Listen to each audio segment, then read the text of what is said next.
Hi, everybody. Hold on. I'm gonna get a little taller here. Somebody told me I should stand up when I do this. So we're standing today. Hi, everybody. Oh my goodness, there are a lot of you here today. Can you guys give me a thumbs up in the chat if you can hear me okay?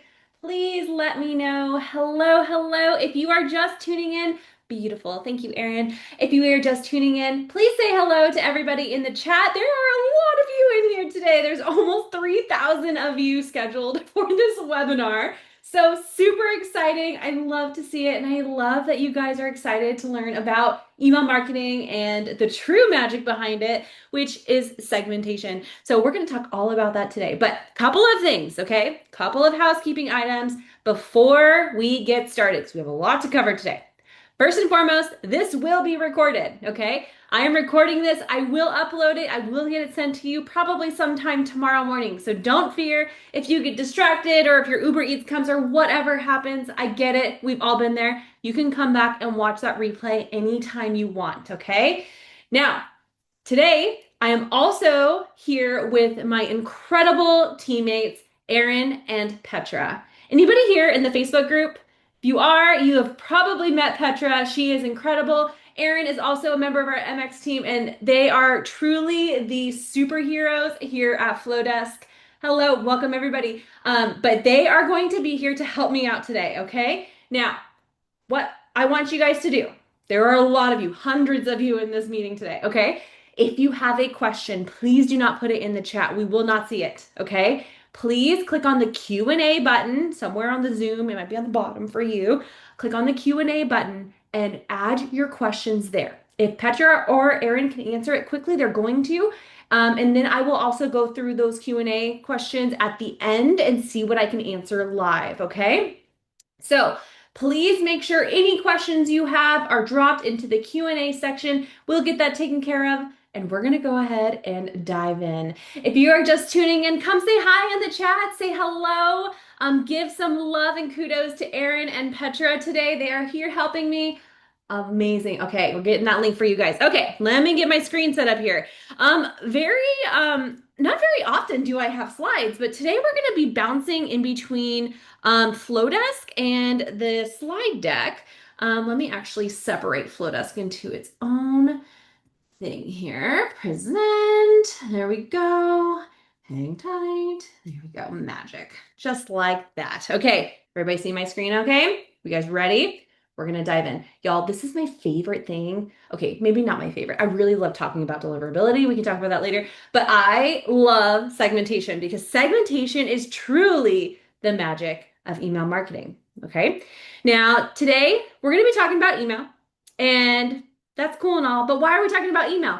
Well, we're talking about email, and email is so important because she truly is queen. She is the ultimate marketing strategy. She has the highest ROI of all of the channels out there. And today we're going to talk about how. Okay.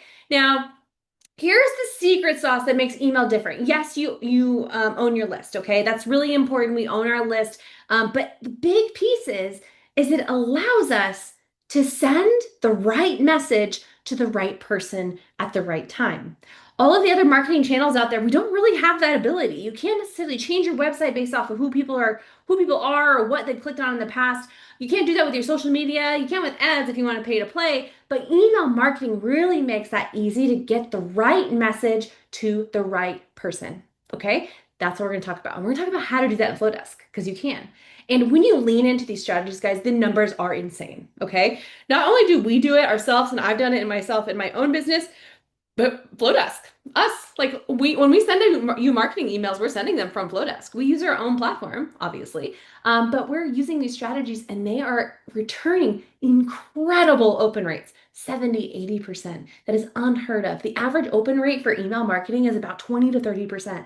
Okay. Average click rate can be normally, I don't know, just below 2. We're seeing multiple times higher than that. It's incredible. Okay. So, quick overview. And again, we're going to kind of do a little bit of a hybrid here. We're going to get some slides, we're going to talk about some things, but then I'm going to jump over to Flowdesk and show you how to do the things that we're talking about, okay? Really tangible. And again, if you ever need to come back to it, you definitely can in the replay, okay? So first, today we're going to talk about why segmentation is so powerful, okay? We're going to talk about how to segment your audience and build a strategy around it. And we're going to talk about how to use those segments to make some money. Okay, that's why we're all here, right? Let's make some money. We're getting into sales season, we're getting into holiday season. It's an exciting time to ramp up your strategy. So, what is segmentation? Okay, let's start here. What is segmentation? So, think of all of your subscribers. Okay, so they all come into your list. Well, they come in, and when they come in, they're typically like this is your subscriber list, right?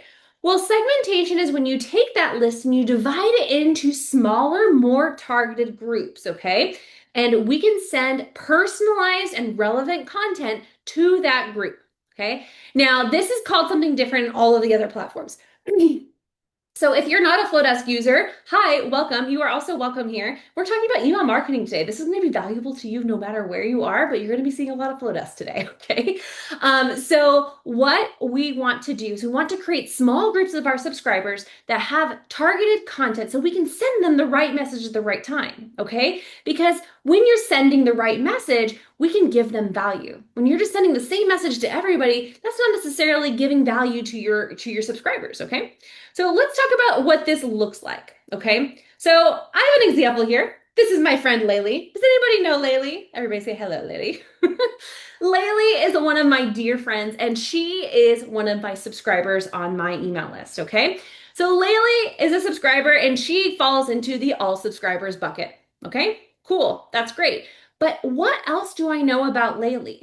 I know a lot of information about her based off of things that she's clicked, different things she's opted into, different places we've met together, different things that she's interacted with. And because of that, I'm also able to segment her into multiple other segments. Laylee is on my newsletter segment. I know she's interested in education. I know she's an educator. I know she's an iPhone user. I know that she's downloaded my Declutter Your Tech Challenge, okay? I know that she took my Mac quiz and she got MacBook Pro as her answer. I also know that she's one of my biggest fans, and I also know that she has a newsletter on her of herself, her own newsletter. Okay, I've collected all of this information over time based off of things that she's opted into, ways that we've interacted, and I have built those segments over time. Okay, now this is so valuable to me because down the line, if I have something specifically for iPhone users or specifically for educators or specifically for my VIPs on my list, she will get that content because she falls into those segments. Okay. So again, when we have our list, they all fall into the all subscribers list, and this is cool. But what we want to say here is, if we're not without getting too deep into deliverability here, things are changing, things are evolving a lot in the email space, okay? And in the past, sending to all of your subscribers in one big bang email might have been fine, but we're seeing that targeted content leads to engagement. And these inbox providers are really leaning in on prioritizing senders who have high engagement, okay? So we want to build these smaller segments, okay? These are real segments in my own account. Okay, I took screenshots of them this morning. So you have real numbers, real segments. Excuse me. Your segments can be anything from what they've purchased, what they've opted into. Are they on your newsletter? What do they do for a living? Okay, how often do they want to receive your content? What was a result on their quiz? Are they on a wait list? What kind of content have they clicked on and they're interested in the past? If you're hosting a workshop, that is a real life picture of what this segment looked like for this workshop this morning, okay? Are they local to me? Are they my biggest fans? Do they have a newsletter? What events did I meet them at? What kind of phone do they have? Are they a cold subscriber? There's so many different ways that I can create these segments so I can send targeted messages. Now, guys, remember, we don't want to just blast our users with the same content all the time. We want to send the right message to the right person, and you will see your email marketing strategy just skyrocket. Okay? Now, the secret to selling more is not sending more. It's not sending more emails. It's sending smarter. It's sending the right emails. And we're going to repeat this again later, but segmentation results in 3 times better engagement metrics. So about a year or 2 years ago at this point, we took a analysis of all of the emails sent out of the Flodesk platform. And you guys, we send billions of emails, billions with a B, okay? We send billions of emails, and we took a look at all of those emails and we said, okay, this group sent their emails to one audience, just everybody. Everybody on the list, they sent it to, okay? And then this group of emails sent their emails to targeted segments. Let's compare the two. Those emails that went to the full audience here, those emails had, it was about average open rate, 15, it was like 18% or something like that. And so industry average, okay, fine. But the emails that were sent to the targeted audience had 3 times better. It was in the 50s. Okay. Y'all, that's because you're sending the right message to the right person at the right time. So let's take a look about what this looks like. Okay. So when I'm sending an email, so here's an email that I have in my own Flodesk account. I have these email must-haves for designers. Well, guess what? I probably shouldn't send this email that's targeted for designers to a florist, right? Or to a photographer. I want to make sure I'm sending it to the right person. So when I'm choosing my segment, I'm going to segment to my designers. I have a group of designers that I know are on my list. I want to target them. But if I'm selling a product, I definitely don't want to send this email to somebody who has already bought that product. Has anybody ever gotten that email before where you get all these emails and you're like, okay, fine, and then you buy it, and then like you still get emails about buying the thing, and you're like, I already bought it. Like it's not a good experience, right? It kind of turns you off. You kind of feel like a number. The automation is like, ugh. So you want to make sure you're really targeting that content. So if I'm going to send this email to my designers, I'm going to make sure I exclude those who have already purchased from me. Okay. I want to exclude the people that already have this item. It doesn't make sense for them to see it. I want to make sure that they feel heard and seen by me. Okay.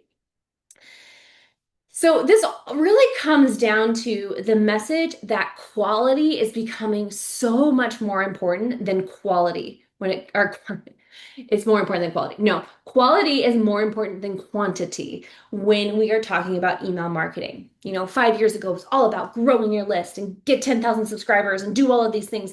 But we're moving and we're shifting into a world where this doesn't matter.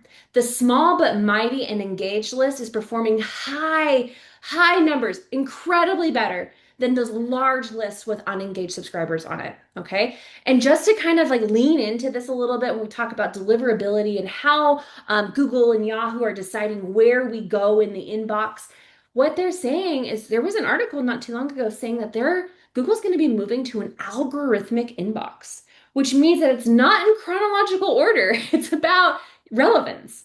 And they're going to be determining that relevance based off of your sender reputation. Okay. That means that you need to be sending to high quality members, subscribers. Okay. And with that, the whole strategy behind that is segmentation. Okay. Because here's the thing. Okay. A lot of you are like, I don't want to be salesy. I don't want to be annoying. I don't want to be that person. Okay. If somebody feels that way, they're going to unsubscribe. And since you're cleaning your list all the time anyway, because that's a good habit, if you don't know what that means, please go to our YouTube channel, watch our Inbox Vibes only replay. If you're cleaning your list, the people that are not engaging on your list are not going to be there anyway. Okay. We want to send it to the people that want our message. Okay. But when you're sending the right message to the right person, you are offering value to people who actually want it. There's nothing salesy or spammy or scammy about that. Okay. They have told you that they have a problem. They have shown interest and you have something that's valuable to them. Okay. That's the cool thing about email. If they don't want it, they will unsubscribe. Let them go. Okay. It is not a bad thing. That only helps you when people leave your list or they join your list based off of that content. Okay. We want to make sure that we are focused on that. And when we are getting the right message to the right person, when we're able to solve their problems, when they feel like they're seen and they're heard, and we're building that relationship, it's like we get to know them. That is where the money comes in. Okay. That is where money comes in because you are offering true value. You are giving them answers to their problems. Okay. Now, let's go into how to do this in Flodesk. Okay. Now we're getting into the technical stuff. Okay. Let's talk about how to do this. There's a lot of ways to do this, and we're going to demo this. We're going to show it, and I want you guys to do the same on your own account, okay? Now, something to keep in mind. When we talk about segmentation, this is not like a one and done strategy. If you haven't been segmenting, it's not a lost cause, okay? We want to start where you are and you want to make progress. And as you go, as you evolve, you're going to learn that you might have a new idea, like, oh, I could ask for this information. And you're going to evolve over time, okay? So don't feel like you have to have this perfect right when you start. Don't feel like if you haven't segmented your list, it's too late. You can do this, okay? It's going to bring you value no matter what. Okay. Again, this is not a one and done strategy. You want to meet your audience where they are. You can't turn on form preferences on one form and call it a day. We got to try to find them wherever they are and use segmentation strategies there. So the first example I want to show you is actually a list of mine. This is on my website, Tech Savvy Creative. So I offer an AI toolkit for creatives. It's a free download. Learn about AI. Cool stuff, right? But on this form, I am learning two different things, okay?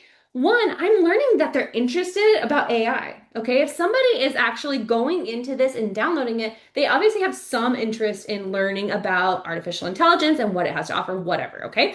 So I am able to gather information about, okay, maybe this is something that my audience wants more content about. Now, I'm also on this form, I've turned on my form preferences, and I'm going to show you how to do this in Flodesk here in a second. But with that, you're able to ask a question. Now, this is a multi-select question, so they can click more than one. Somebody might be a photographer, but also a coach, okay? So there's different ways that they can use this. But I can ask them what they're interested in. Are they local to San Antonio? I can ask them, what do they do? I can ask them, what's your Enneagram number? There's so many different things that I can do here, okay?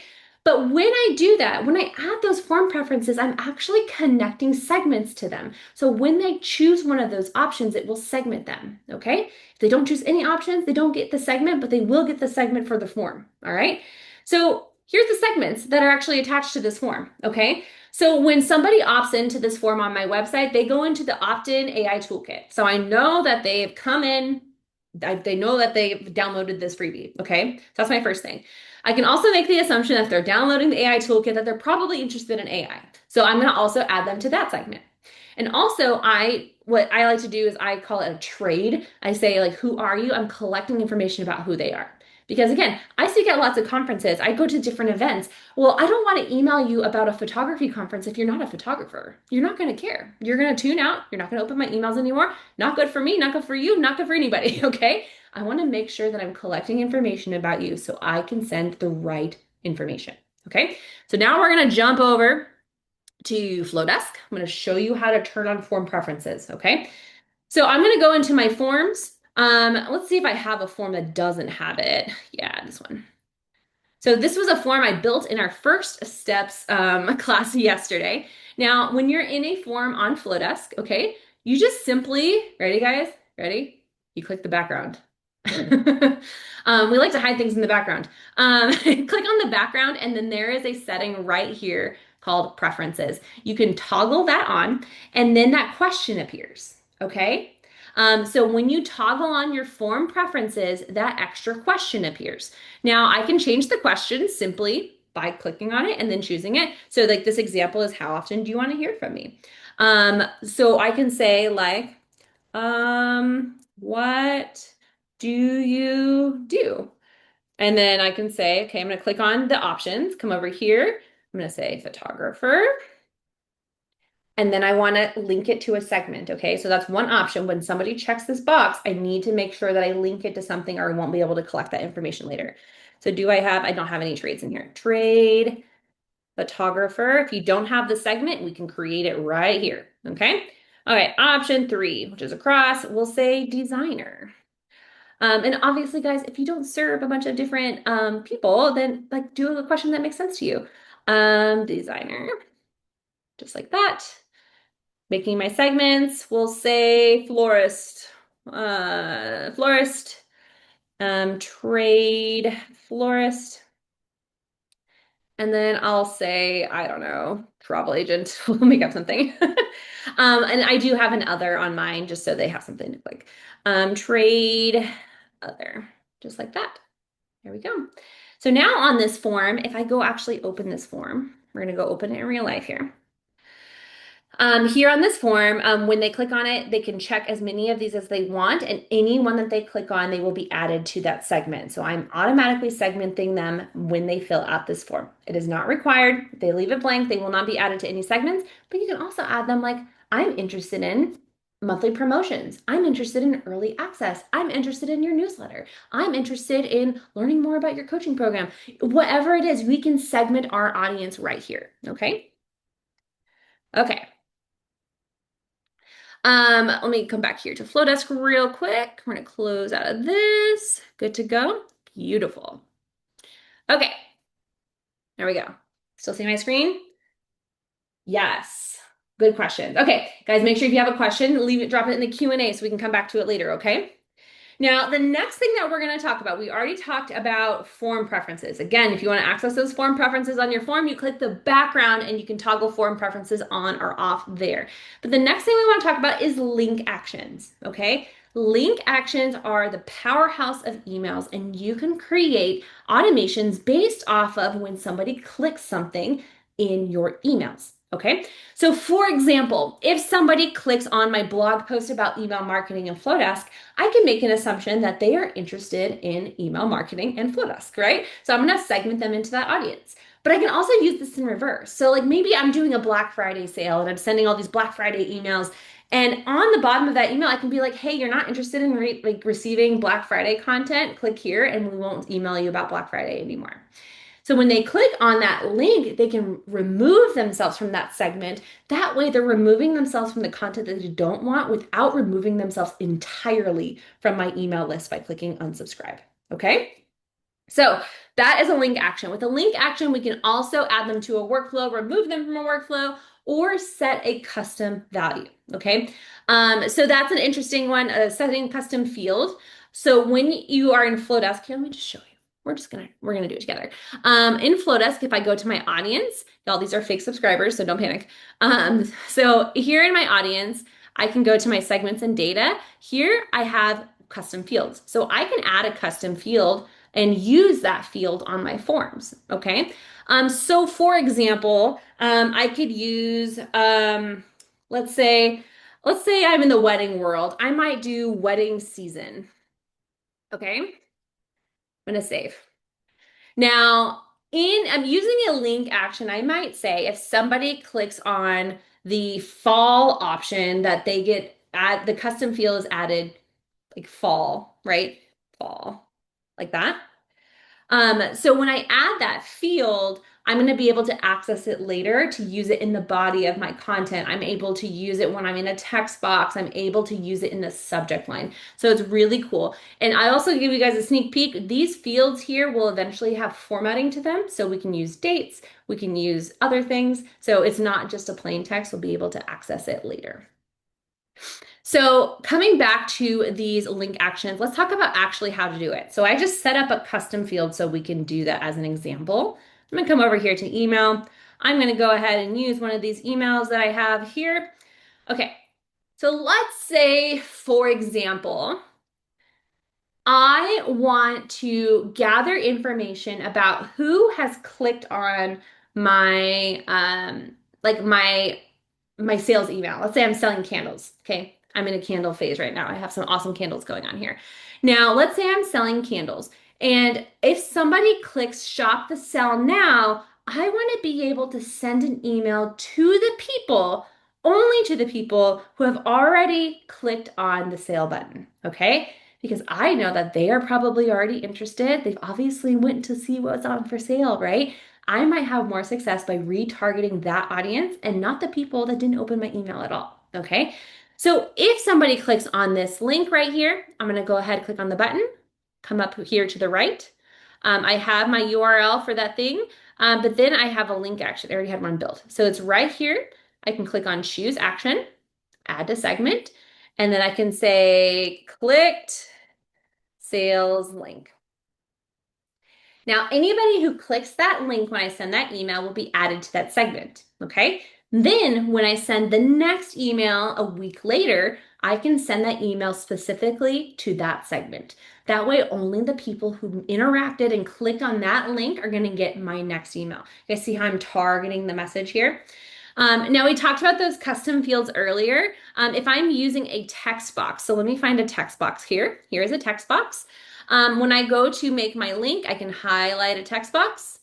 I can come over here to the link button and I can do it here. So I'm going to say text create link, have a shortcut. And I can add a link action here as well. Now, with the link actions, you can add more than one. So I can say add to segment, interested, and we'll say coupons. They're interested in coupons. I don't know. Whatever our idea is for this email. But then I can also say like remove them from this segment also. So like if you have them on a cold list or whatever it might be, you can remove them as well. We can also use that custom field. So we talked a little bit about the custom field. It gives me the option to choose the custom field that I've already created, and then I would type the value that I want to put in there. Okay. So this could be really helpful again if you are wanting to use that content in the body of your email later, because with that custom field in a text box, I can come in here and I can say at, and then I will be able to access those fields. Okay, this is how you do the first name thing. This is how you can add their custom fields. So I could say, I can't wait for your fall, whoops, or your at wedding season. And if they don't have anything in there, I can say beautiful. Can't wait for your beautiful wedding. Okay. That's how these custom fields work. So based off these link actions, I can collect them. I can customize the email. I can collect more content about them. It is wonderful. Okay. Now, we're getting in the weeds here, but these link actions can be the key, okay? Because I'm going to come back here to this guy. When we use these link actions, we can really see what they're interested in, okay? If somebody's interested in email marketing and I have email marketing content for you, guess who's getting an email? When somebody is interested in hardware recommendations and Apple releases new stuff, guess who's getting an email? When you're interested in tutorials because you've clicked on past tutorials and I have a new one available for you, guess who's getting an email? This allows me to get the right message to the right person. Okay. All right. Pause real quick. Karen, my thumbnail is covering you. Um, can you get rid of me? You don't need to see my face. Okay. That shortcut. Oh, one more thing, guys. Oh, the shortcut. Sophia, drop that in the Q&A. I'll show you how to do it in a minute. One more thing, guys. When it comes to link actions, this is really important. Okay.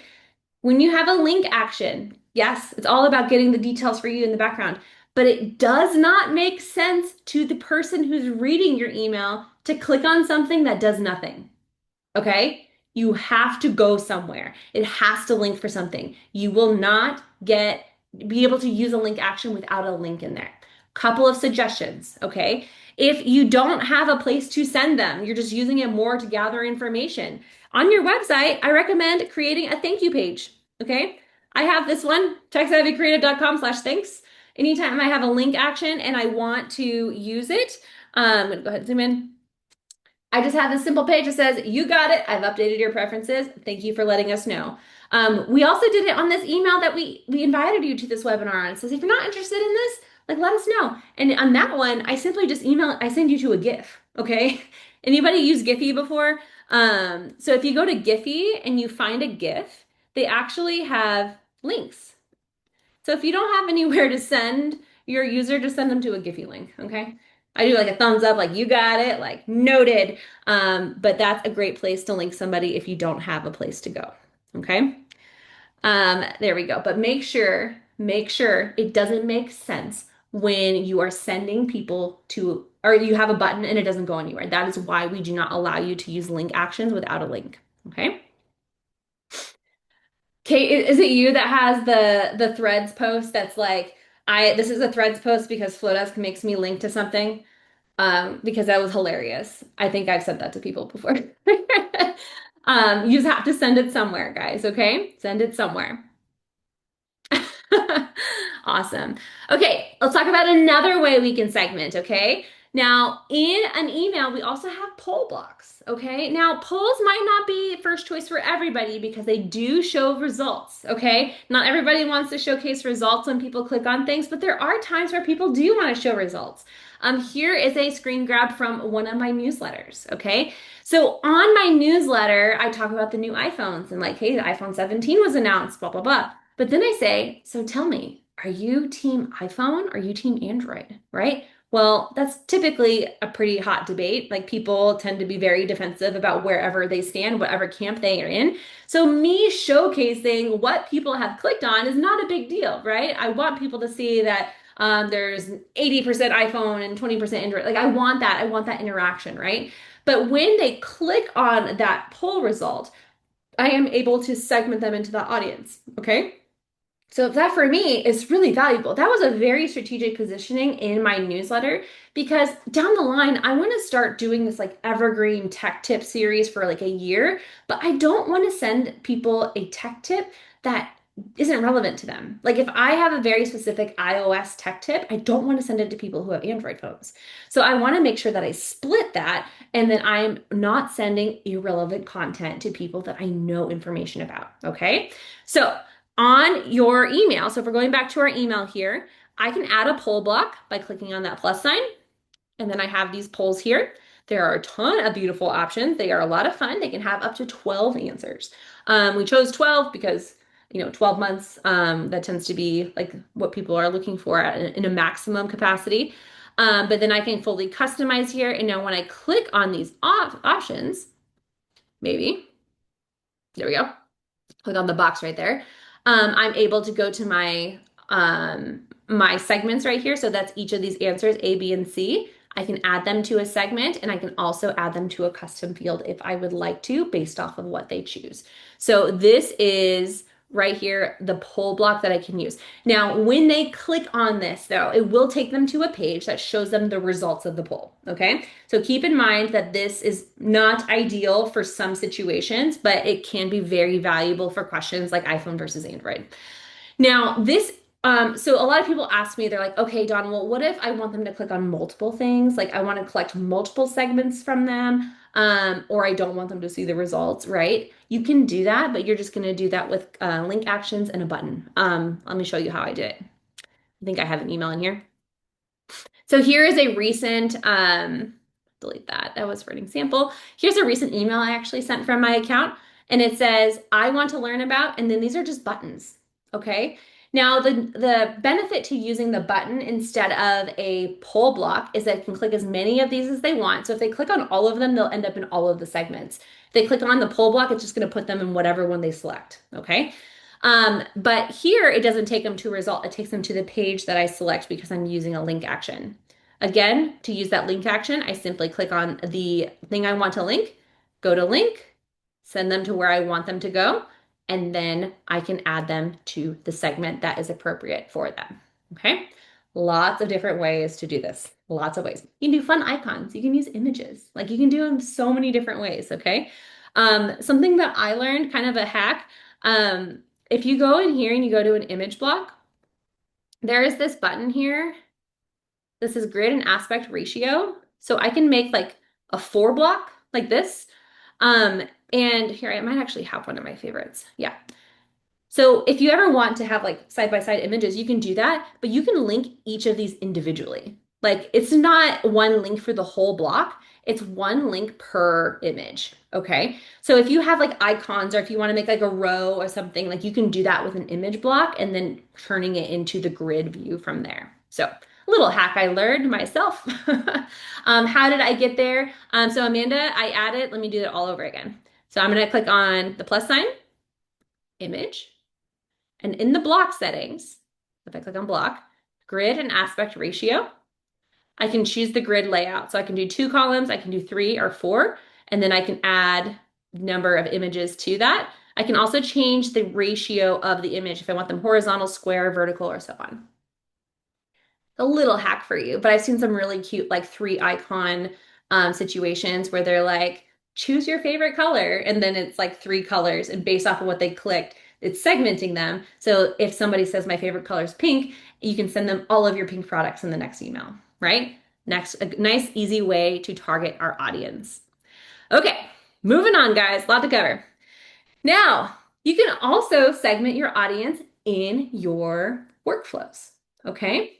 So here in our workflows, when I have these different conditions. Okay. So I can say when somebody opens an email, then I can add them to a segment called engaged. Like maybe I want them to be like, okay, only the people that actually engaged get moved to this segment. I can also do this in a workflow. And if anybody is here in the hundreds of people in this audience that works for Flodesk, go ahead and close your ears. But here in a few, I don't know, soonish, I can't tell you when, we are also introducing advanced filters into workflows. So based off of somebody's open rate, based off of somebody's click rate, based off of where somebody came in, you can use that filter to determine where they go in a workflow. So essentially what that means is I can use my workflows here soon in order to clean my list. I can use them in order to re-engage with a low engagement subscriber, or I can just simply move. So like, for example, open rate is lower than 20%. If that person's open rate is lower than 20%, yes, it is. Guess what? You are now in the cold subscriber segment, and I am not bothering with you because you're doing nothing but hurting my sender reputation. Okay, that is on the way. Okay. A lot more coming with workflows here very soon. I cannot wait to show them. There will be a whole masterclass on workflows in the early 2026 year. So keep your eyes peeled. Okay.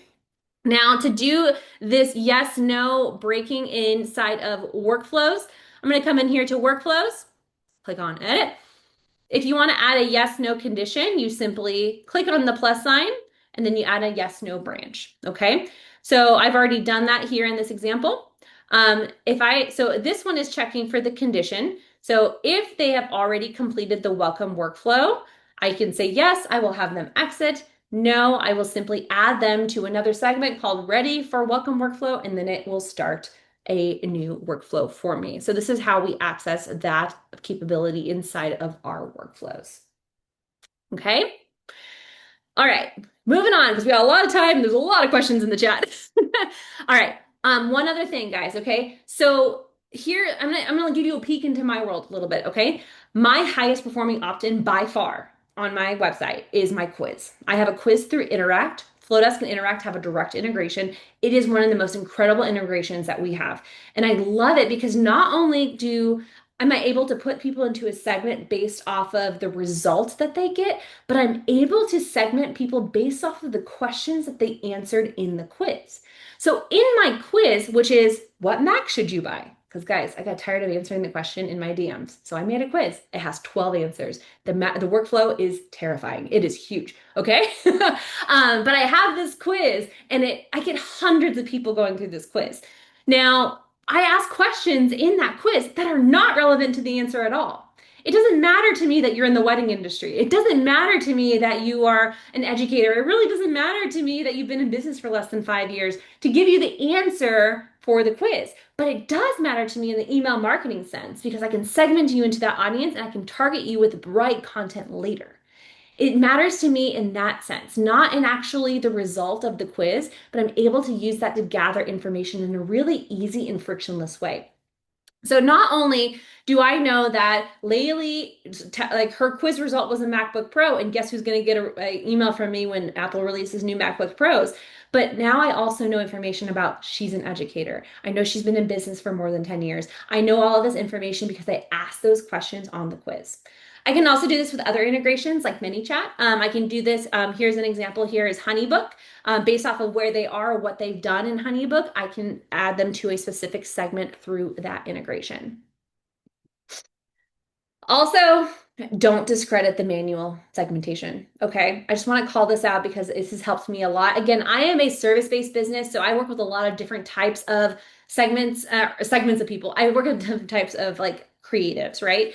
And something that I don't want you to forget about is for me, when I didn't have a bunch of segments, I simply went into my list and I searched for the word photographer or photography. And guess what? Anybody that had that in their email address popped up. Is it a perfect system? No, but I was able to grab 120 photographers that were on my list and add them to a photography segment simply because I searched for the word photography and found anybody that had that in their email. Okay, so don't discredit the manual segment. Now, Also a peek, close your ears if you work here.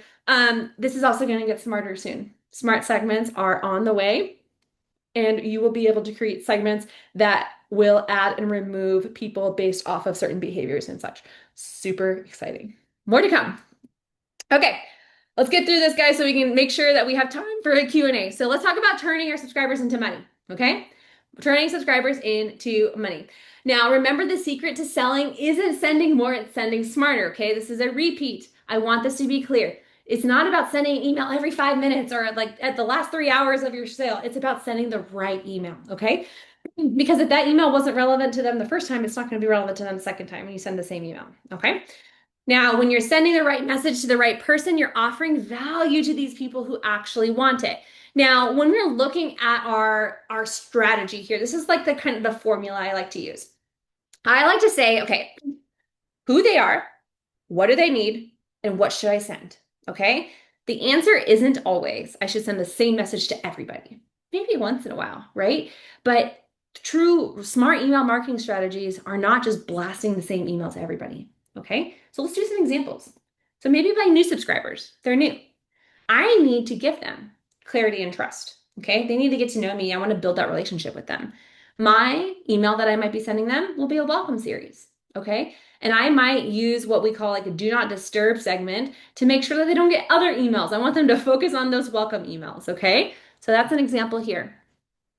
But what about if somebody's interested in a topic? Like, let's say they're interested in email marketing. Well, what can I give them? I can give them resources for email marketing.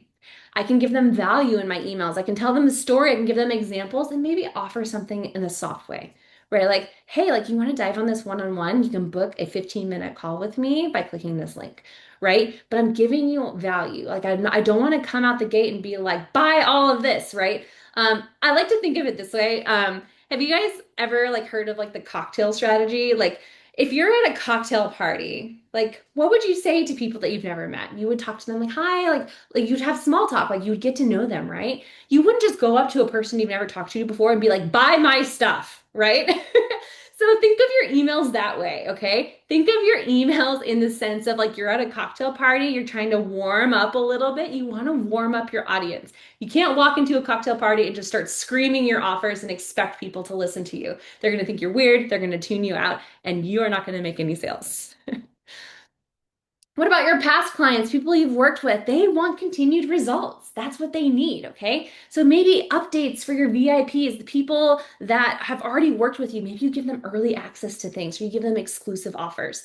When I was a photographer, guys, I made 6 figures off of this. I had sessions available, just available to my past couples. Nobody else had access to them. They sold me out every year. I never had to post about it on social media, sent them an email. They would book all of my sessions. It was wonderful. They felt valued. They were getting something that nobody else could have. Their friends would be like, oh, who's your photographer? She'd be like, oh, it was Dawn, but she only does it for her past wedding clients. And it's just like a very exclusive thing. And that made a lot of money for my business. If you are targeting an industry, so photographers, designers, whatever it might be, okay, send them applicable content. Are you speaking at industry events or is there something you want to share about resources, specific offers? If you're a designer and somebody bought a template, maybe they want more value or upgrades. Maybe they need some one-on-one help getting that set up, or maybe they want SEO or something else to add on to that experience. Now, this last one I put here with the caution, okay? Talking about email deliverability, we want to make sure we're not sending emails to unengaged subscribers. So especially as we go into holiday season, I would severely caution any type of re-engagement campaign. If you plan on sending any holiday campaign, I would pause on the re-engagement until the holidays are over. Focus on your active, engaged subscribers that want your content. That will help you so much in this holiday season. But in a season where we're not in Black Friday, inactive subscribers, we need to attempt reconnection. Maybe we send them a new freebie. We give them access to something. We attempt the re-engagement. But again, proceed with re-engagement with caution as the inbox providers are penalizing low engagement emails. Okay? Couple of quick wins that we can use too, okay? We have post-purchase workflows. and abandoned cart now in Flodesk. For Shopify, we have them. We have post purchase for Squarespace. We have them for Thrivecart. We have them for Flodesk checkout, and we have them for Wix. I was remember the last one. So if somebody abandons their cart, you can send them an email. But based off of what you know about them already, you can send them different targeted content as well. You can build that all out in the workflows. Okay. Now we've covered a lot today, but one thing I want you to remember, okay? This is the one thing I want you to remember. We're going to go into Q&A, spend some time there.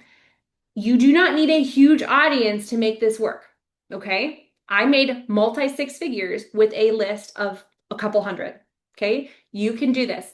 What you need to prioritize is a healthy list, one that's segmented, and one that's engaged.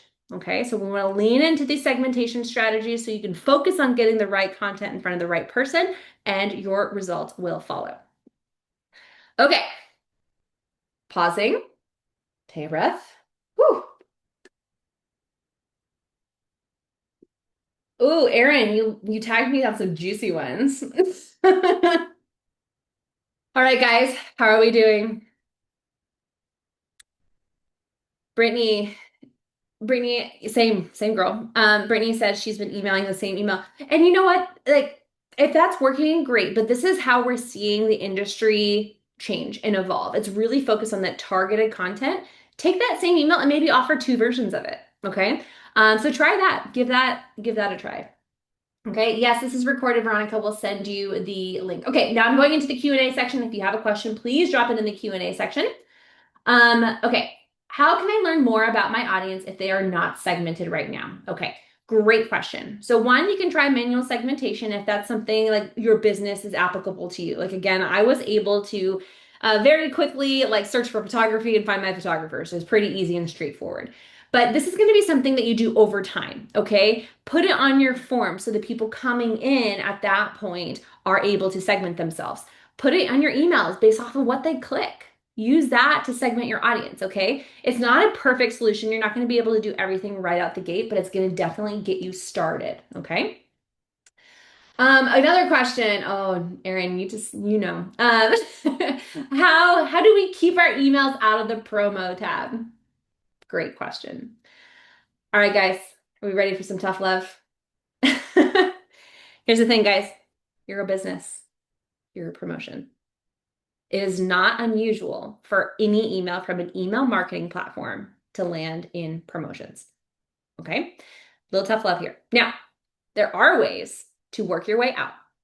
And that's all based off of your sender reputation. Okay? Google, Yahoo, they are looking at who you're sending to. And if you are sending to a really engaged audience, you are more likely to end up where you want to end up. So let's paint the picture here. This is a deliverability conversation. Let's pretend I'm Google. I am Google and I'm in the business of protecting my users from potentially malicious behavior. Okay, we've all gotten those fake emails. All right, they're scary, right? Let's say I'm Google and I'm trying to protect my member from malicious emails, and at the same time, I might actually get rid of people that I don't necessarily want to get rid of. Now, if you send an email to 1,000 people, and I see as Google that only 10% of people opened it. Well, only 10% of people wanted that email. So obviously it's not valuable content. I'm not going to put you front and center in the inbox, right? I've seen that history. I've been able to see that you're having low engagement on that email. Now, if instead you sent that email only to those 100 subscribers that you know are engaged and all of them open it, well, I as Google see like, oh, well, they sent this email and everybody wanted it. It must be valuable content. That builds trust over time. Okay. So you have to do that. If you focus on those engaged people and getting really, really incredible metrics on there, Google and Yahoo, they learn that. They learn that you're trustworthy and they learn that every time you send an email, people want it. Okay. Inbox providers do not like surprises. They want to make sure you're consistent, that you are who you say you are. And a part of that is building that trust and making sure you're sending to people who want your email. Okay. So that anybody like I have a lot of people that are in my inbox tab that sent from Flodesk. I have a lot of them. But they are leaning into really strong practices for building their sender reputation. So that is more important than ever. Okay. Yeah, April, I can make this slide deck available. I can do that. Can you send me an email to Dawn at Flodesk? Anybody else want it? I'll send it to you. I'll add it to the, how about I add it to the replay email? Does that sound good? Cool. Okay. Yay. Yay, replay. Okay, yes. Okay, you like the slides. Okay, cool. I'll send it to you. I'll just export it as a PDF. Okay, guys, does that sound good? All right, cool. Ooh, exciting. Okay. You'll boost our deliverability by downloading that. That's awesome. Okay, why does email deliverability rate matter? So there's a couple of things here. Now, your deliverability determines where you land in the inbox. Do you land in the inbox? Do you land promo? Do you land in spam? Or do you not land anywhere at all? Okay. Now, eventually, if you continue some bad habits and Google continues to penalize you, they can block you altogether. If you get to the point where you get blacklisted, typically the only way to fix that is to get a new domain, which nobody wants to do. Okay. So we really want to make sure that we're sending the right emails. We're sending emails to people that matter because they are in this place right now where the algorithm is really focused on the engaged senders. Um,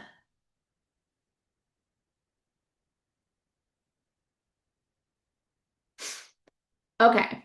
Somebody asked about penalizing low engagement emails. So engagement can be classified as click-through rate, like you mentioned. It can also be classified as open rate. It can be classified as a lot of different things. So it's not one or the other, but we typically focus on opens as the start. And if you want to really dive into who are maybe like your VIP is, I would lean into your click-through rate a little bit. We have asked about, is there going to be A/B testing in Flodesk? Yes, it is on the roadmap. I could not tell you when, but I know it is a common topic here on the product team. We talk about it a lot. Um, would it be helpful to segment cold subscribers before Black Friday? Yes, Meredith, please, everybody here, if you have cold subscribers, do not email them, okay? Especially as we go into Black Friday. Y'all, the amount of emails that are sent on Black Friday is insane. The spam filters, the cackles are out, they're ready to go. So the better quality of emails you can send, the more likely you're going to show up for the people who actually want it. Now, here's the thing, guys. If you are sending to people who are unengaged, that could possibly make it for the people who are waiting for your email to not be able to see it. Okay, so you want to focus on that quality to make sure you show up in the inbox. I'm going to jump over here to Flodesk real quick. Again, this is a demo account, guys, so like I don't have a lot of analytics in here to show you. But what you're going to do, you're going to go to your audience, you're going to go to filter. I'm going to be looking for active subscribers because I don't really care about unsubscribed. I can't email them anyway. I'm going to add a filter. And I like to use the last activity. And I can say the last activity is not in the last 90 days or 6 months or 1 year or whatever you want to do as your threshold. And then anybody, I added them yesterday, so that didn't make sense. But anybody who has not interacted with your emails in the last 90 days will show up here. I'm going to change it to 12 hours just as an example. They'll show up here. I can click on this checkbox next to the subscriber, select all, and then I can delete them, unsubscribe them, or add them to a segment called cold segment. Since we're in the busy season, I would honestly probably just move them to a segment called cold segment. And then when I send my emails, I would simply exclude any cold segment subscribers. Okay, so a question is, I haven't sent emails in months. What is the best way to start emailing for the holiday season? Okay, this one is a hard one. Now, I want you to be very careful and I want you to proceed with caution. We've been talking about Black Friday since July because you wanted to like really start building that trust like months before, okay? Now, if you are somebody that has not emailed in like a whole year, and then you just blast your whole list on Black Friday, you've probably earned yourself a one-way ticket to the spam folder, okay? So email providers do not like surprises. Let's build it up, okay? We want to do something called warming your list a little bit. We want to take your most engaged subscribers, like a small group of them, like 20, 50 of them, send something just to them, okay? Wait a couple days.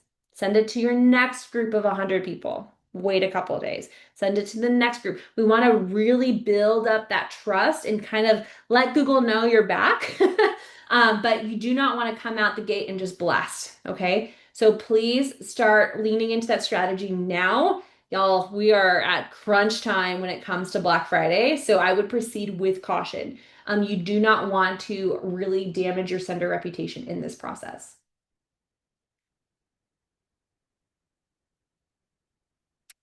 Okay, looking through. Oh my gosh, there's so many questions. All right. Yes, interact, interact. Um, okay. Hold on, guys. Sorry, there's a lot of questions here. I'm trying to look through them and see which ones I can answer in the next. Um, okay, so somebody asked about the integrity of your domain. Okay, this one's a hard one because Google is changing this right now.